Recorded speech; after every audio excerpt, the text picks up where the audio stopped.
Ndonase kuti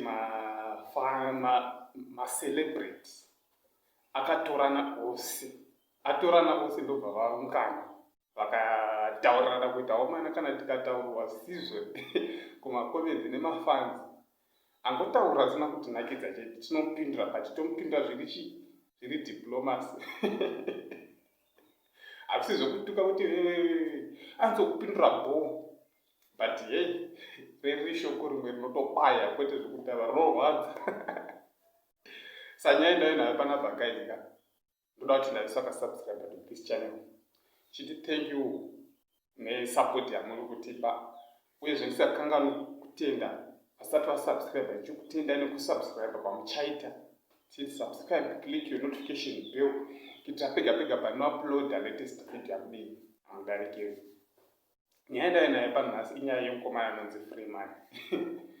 Last time chaiva kuna JP yakaposta post yake mufanzi ndobva aresva kupindura ndobva amupindurawo zvekutotiwo ndonga akaitorara mumachira nebvudzi bhokelo futi akadaro futiwo saka achazouya kuna Freeman ndakatiwo ndichifamba mumastreet ndobva ndasangana naEnzo because Enzo ane system yekuti akasangana nacelebrity anomuimbira song yake yekuti anozisiya something. Saka akamboimbira kapfupi ndobva atizira muti achiramba kuti kusiya something. Saka Freeman manje ndobva vaimbirwa naEnzo kuti mukoma siyai something.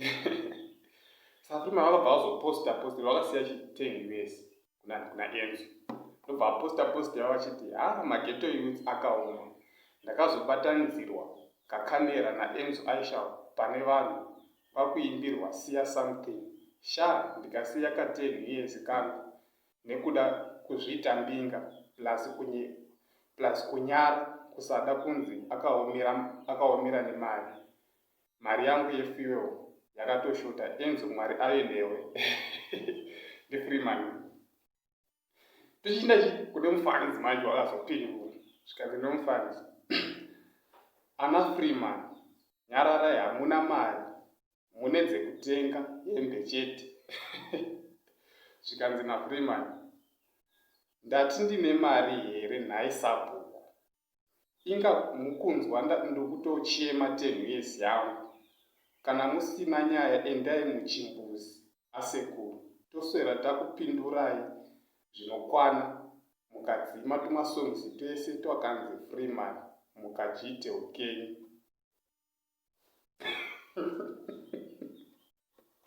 Guys, pakaipa kanzi kupindura zviri cool zvakadzikama so but vari kuona message yachona unopinda mujira nebhutsu kuchikisa futi.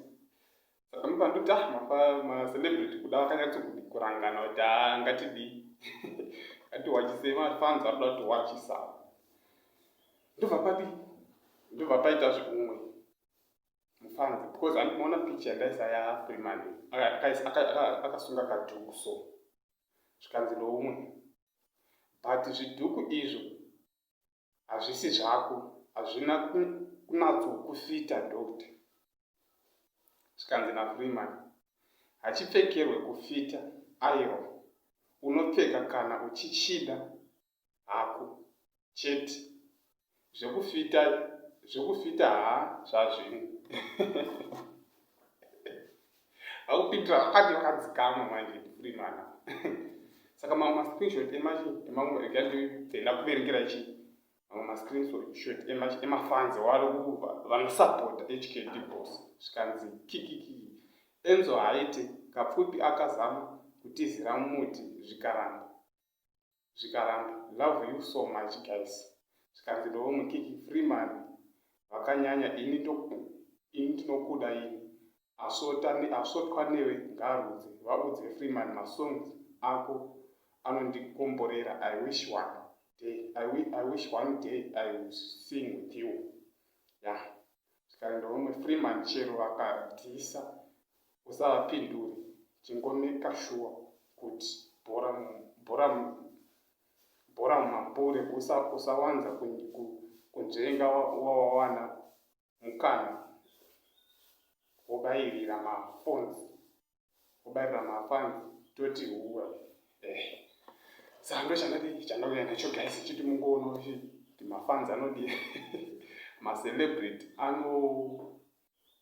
anotopindura zvakapfukama futi. Thank you guys. Titi kuneswasata subscribe, please subscribe, click your notification kuitira pega pega pano upload a latest video.